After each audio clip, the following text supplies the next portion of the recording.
nosotros, cuando estamos cómodos, cuando estamos con buena salud, cuando estamos tal cual, bueno, pues la vida transcurre, discurre y fluye. Pero llega un momento en el que aparece algo que perturba nuestra vida, una tormenta. Puede ser de salud, puede ser un desengaño, puede ser una pérdida económica, puede ser mil cosas. Aparece una tormenta en nuestra vida. Y aquí entra un patrón reactivo típico del ser humano. Pero no del Homo sapiens sapiens, sino del Homo demens. De eso que decía el príncipe Gautama Siddhartha, Sakyamuni Buda, que teníamos perturbado. De eso que hablaba Lao Tzu, que no funcionaba bien en la mente. ¿Qué ocurre? Pues que emprendemos un proceso de enfrentamiento a eso que nos pasa. Nos enfadamos, nos ponemos de los nervios, empezamos a encogernos, a empequeñecernos, notamos como el estómago se hace un nudo, nos duele la cabeza, mil cosas. Esto es lo que el profesor Hans Selye, de origen húngaro, llamaba la fase de resistencia. Es decir, o te irritas, eres un desgraciado por lo que me has hecho, es que o huyes o te haces chiquitín, te quedas bloqueado. Y el profesor Hans Selye decía que esto, con el tiempo, te podía llegar a hacer enfermar. Para que os hagáis una idea de la intuición y finura científica del profesor Selye, hoy la Universidad de Harvard, que es la pionera en el mundo en estos estudios, pionera y la que más experiencia tiene en el mundo, ha demostrado que entre el 60 y el 90%, fijaros la cifra, 60-90% de las consultas a médicos generales en el mundo occidentalizado tienen que ver con estar viviendo aquí. Curioso que en 6 años de carrera, la carrera la hice en España, aunque luego la convalidación la hice en Estados Unidos, los 6 años de carrera nadie me dijo que la tensión emocional podía generar enfermedad. 60-90%. Y en base a este tema, otro de los grandes científicos empezó a estudiar qué ocurría en el cerebro. Entonces, 3 estructuras, olvidar el cerebelo, que es el que está atrás, 3 estructuras que son muy importantes. La primera es la corteza prefrontal. La corteza prefrontal es la que nos permite ser eficientes en la vida. Cuando tú eres fino tomando decisiones, cuando estás entendiendo las cosas con profundidad, cuando aprendes cosas nuevas, casi, no con todo el esfuerzo que normalmente algo nuevo lleva, sino que notas que vas fluyendo, es que la corteza prefrontal funciona excepcionalmente bien. Pero la corteza prefrontal está afectada fundamentalmente por esta estructura llamada amígdala, que nada tiene que ver con estas, que es un núcleo, o es un grupo de núcleos en el lóbulo temporal, está a la altura de las orejas, de tal manera que cuando la amígdala se activa, que es nuestro detector de peligro, acordaros, estoy plácidamente, pum pum, aparece la tormenta, cuando yo la tormenta la vivo como una amenaza y me resisto a ella, luchando, yéndome para atrás o haciéndome pequeñito, cuando la amígdala se activa de esa manera, bloquea la corteza prefrontal de tal manera que ni me entero de lo que tengo que hacer, ni puedo encontrar nuevos caminos para hacer frente al desafío, ni puedo aprender cosas nuevas. En el mundo VUCA, volátil, incierto, complejo y ambiguo actual, en el que todos estamos, y que muchas personas están viviendo como una amenaza, es normal que haya caído la productividad, haya caído la creatividad y se estén dañando las relaciones interpersonales. ¿Qué se hace desde la medicina? Ansiolíticos y antidepresivos para neutralizar la amígdala. No digo que en algunos casos no estén indicados, pero ¿y si hubiera un sistema más natural para neutralizar la amígdala? Y luego otra estructura aquí que tiene forma de cavitomar, que se llama hipocampo, y el hipocampo es uno de los grandes reguladores de la amígdala. Si el hipocampo baja de tamaño, la amígdala es más activa, es decir, nuestro detector de peligro salta antes. Por ejemplo, ¿qué tal estás? ¿Por qué? ¿Entendéis? Ha saltado demasiado. Probablemente porque el hipocampo está pequeño. Os voy a dar dos cosas importantes. El hipocampo aumenta de tamaño con el mindfulness. Esto lo ha demostrado la doctora Lazar, que trabaja también en Harvard, en el Hospital General de Massachusetts. El hipocampo aumenta de tamaño con el mindfulness y también con el ejercicio físico. Las personas que hacen ejercicio físico normalmente toleran mucho mejor ciertos embates de la vida, notan que están más tranquilos. ¿Por qué? Porque su amígdala está más controlada por el hipocampo. Cuando una persona está súper tensa, súper estresada y no encuentra sus espacios de calma, esos espacios de silencio, baja el tamaño físico del hipocampo porque mueren neuronas y la amígdala se enloquece, entonces se vuelve una persona más reactiva. La belleza del mindfulness actuando sobre el hipocampo, como ha demostrado la doctora Lazar en el Mass General, es que al engrosar el tamaño, al haber más neuronas, porque aquí sí se forman más neuronas, al haber más conexiones, es más difícil que las tormentas de la vida, que a todos nos sacuden en un momento u otro, de mayor o menor intensidad, te desequilibren, te enajenen, te saquen del eje. ¿Qué es lo que pasa? ¿Qué es lo que descubrieron sobre todo Buda y Lao Tzu? Descubrieron que la mente está enferma. Y como la mente está enferma, se impone al mundo real. El mundo real es uno, pero yo construyo un mundo mental que se superpone al mundo real y lo bloquea. Os pondré un ejemplo, porque si no esto es un poco raro. Hace 500 años el mundo ¿cómo era? ¿Plano o redondo? Alguien que es muy así dice, yo igual. Nada, igual. Vamos, ¿quién piensa en todas las salas que hay? Que levante la mano quien piense que hace 500 años el mundo era plano. Muy bien. Que levante la mano quien piensa que el mundo era redondo. Muy bien. Vamos a ver. Es que todos tenéis razón. El mundo era redondo, siempre lo ha sido. Desde hace 10.000 millones de años la Tierra es redonda. No tiene forma de huevo. No es un plato, es redonda. Pero vivíamos como si fuera redonda. No, vivíamos como si fuera plana. El mundo real era redondo, el mundo mental era plano. ¿Cuál se impone? El mundo mental. Nadie, salvo Colón, se atrevió a cruzar aquello que era el límite. Y entonces el que descubrió que el límite era el comienzo. Eso es exactamente lo que nos pasa. Entonces, en lugar de pensarlo en la Tierra plana, imaginaros cuando tú te miras en el espejo y no te gustas. Y dices, es que estás viendo Tierra plana. Lo siento, tú eres mucho más que lo que ves.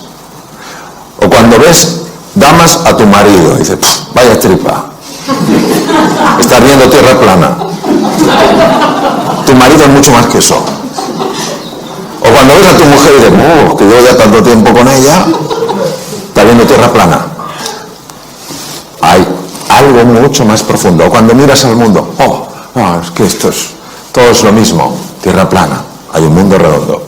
La ventaja del mindfulness es que te ayuda a ver lo que no estás viendo. Por eso la definición de sati es estar en el presente para ver las cosas como de verdad son. ¿Cómo son de verdad? Redondas, no planas. Bien. Este es otro de mis maestros, Judson Brewer, que además toca maravillosamente el violín, y ha descubierto una cosa fascinante. Ha descubierto que tenemos un sistema que nos tiene atontados a todos. Estamos dormidos sin darnos cuenta, y todos conocemos el sistema. El sistema se llama DFN, Default Mode Network, y es el que hace que tú puedas conducir sin saber que estás conduciendo. Esto lo conocemos todos, ¿no? Y dices, ¿sea posible? O sea, estoy pensando en 1000 cosas y sin embargo, como que el coche va solo, ¿sí? Pues que sepamos que esto aumenta significativamente la posibilidad de tener un accidente.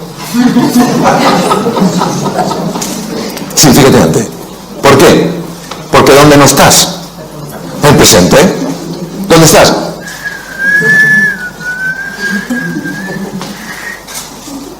Judson Brewer es psiquiatra y es neurocientífico.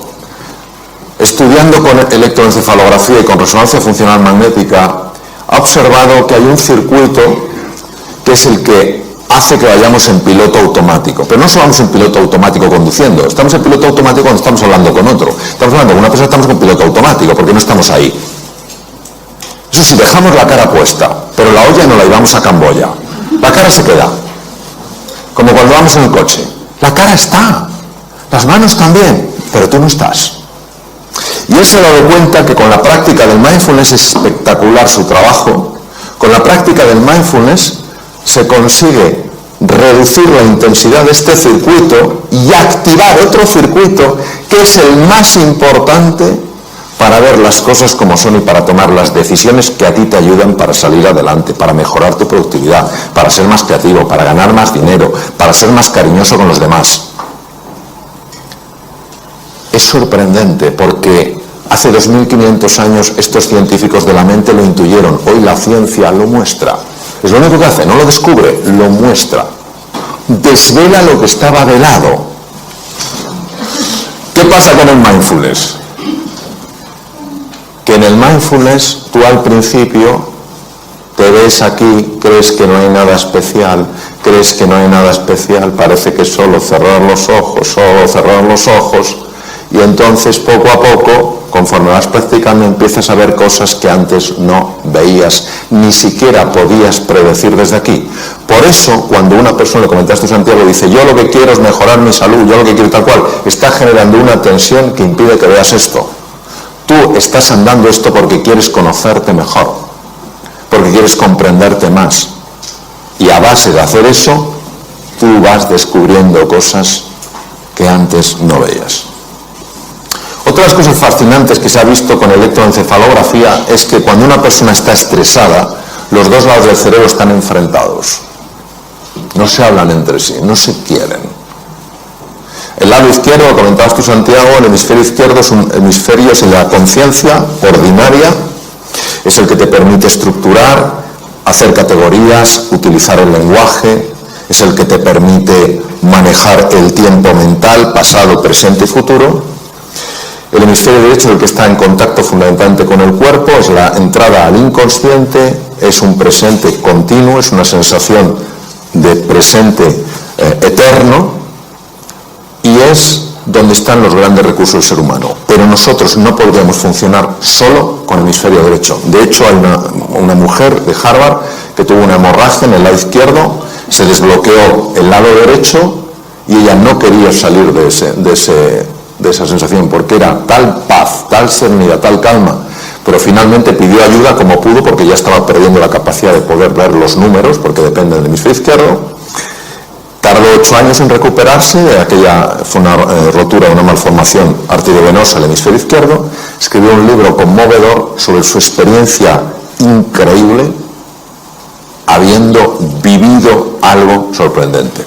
Sin embargo, lo que hemos visto con el mindfulness es que lo que hace no es bloquear el lado izquierdo, sí es verdad que activa especialmente el hemisferio derecho, sobre todo los lóbulos frontales, pero lo que hemos visto es que favorece el diálogo. Cuando una persona está muy tensa, fundamentalmente son ondas muy rápidas, son ondas beta, sobre todo el alto beta, que son ondas de más de 30 hercios, es cuando una persona está, pues eso, en situación de alarma, tal cual. Conforme tú vas sosegándote, cuando vas tranquilizándote, las ondas se van enlenteciendo, se van convirtiendo en ondas alfa mucho más propias del hemisferio derecho, que empiezan también a envolver al hemisferio izquierdo. Se consigue pasar a un patrón, ondas teta, donde la creatividad se dispara, los fenómenos de sanación del cuerpo son mucho más intensos, tanto a nivel físico como mental. De hecho, se utiliza para sanar heridas de personas que algo les ocurrió en la infancia y que no saben lo que es, porque algo en nuestro interior tiene la capacidad de sanar, ya lo decía Hipócrates hace 2500 años, y al ritmo delta es un ritmo muy difícil de conseguir sin quedarte dormido, porque solo muy pocas personas lo hacen. Y los monjes muy entrenados, como mi querido amigo y maestro Mathieu Ricard, consiguen algo que se llama gamma, que muy poca gente en el mundo lo puede hacer, que es un tipo de onda que no se conocía que se pudiera producir. Y son personas que están absolutamente en el presente y absolutamente en calma. Y son personas que transmiten algo brutal. Bien, no voy a contar el concepto ontológico que hablabas. Ontología es la ciencia del ser, que es una parte de la metafísica. La metafísica se divide en ontología y teodicea. Entonces, sí voy a hablar de qué hacen los pensamientos. Los pensamientos son como olas en el mar. Llega un momento en que pueden ser tremendamente perturbadores. ¿Qué es lo que hace el mindfulness? El mindfulness lo que hace es te convierte en un submarinista. Es decir, si tú estás aquí, te están los pensamientos y van como una ola. Cuando nos hemos bañado en aguas un poquito agitada, sabéis que es que no tienes nada que hacer, la ola te iba para ahí, te iba para allá, etc. Pues igual los pensamientos, empiezas a angustiarte por el futuro, empiezas a lamentarte por el pasado, y te van para acá, para allá. Entonces, lo que hace el mindfulness es, no luches con los pensamientos, pero fijaros, eso cuando dicen, no, es que el mindfulness lo que hace es que la mente no produce pensamientos, ¡qué tontería! La mente dualista sigue produciendo olas y tú no te enfrentas a la ola. No, yo no tendría que tener este pensamiento, yo tendría que... No, tú lo que haces es, te metes bajo el agua. ¿Qué hacemos cuando estamos en la playa, cuando estamos nadando y viene una cojola? ¿Hay alguien que diga, ¿a qué no puedes conmigo? No, ese grado de estupidez no existe. ¿Qué hacemos todos? Nos zambullimos porque la ola pasa por encima. Por lo que hace el mindfulness es te zambulle, te mete dentro. Entonces observar que cuando estás un poquito más abajo y miras hacia arriba, claro que ves los pensamientos, claro que ves las olas, pero ya no te arrastran. Ya estás en estado de meditación, ya estás en estado de profundización. Y por eso, como el mundo mental genera tanta distorsión, al estar aquí, empiezas a notar una recuperación, una revitalización que no se puede experimentar arriba. Conforme tú vas entrando, va cambiando el patrón de ondas alfa, ondas teta, ondas delta. Llega un momento en el que empiezas a tocar, y lo digo por experiencia, el fondo del mar. Y cuando tocas el fondo del mar, esto no se puede describir, o sea, se puede describir, pero es algo de tal rotundidad que puede darte una fuerza para tomar una decisión tremendamente difícil. Te puede dar una claridad que no sabes de dónde ha salido, pero que ahora la tienes y antes no la tenías. Es verdad que en el fondo del mar empiezas a ver talentos que no sabías que tenías, y es verdad que empiezas a ver algo que no es agradable de ver, pero que es necesario de ver. Empiezas a ver que algunas de las cosas que más te molestan en la vida las estás provocando tú sin saber que las provocas. Porque nosotros somos todos muy hábiles viendo el efecto de las cosas, pero no viendo la causa. ¿Me entendéis a que sí? Cuando tú lo ves, ¿es una mala o una buena noticia? ¿Qué me decís? José, tú que eres un jurista de primer nivel mundial, ¿el desconocimiento de la ley te exime de su cumplimiento? No. Me decías, pero una pregunta más compleja. Más de mi nivel es lo que doy, José. Bien, pero lo mismo, que tú no sepas que estás causando eso, no evita que sigas experimentando los efectos de eso.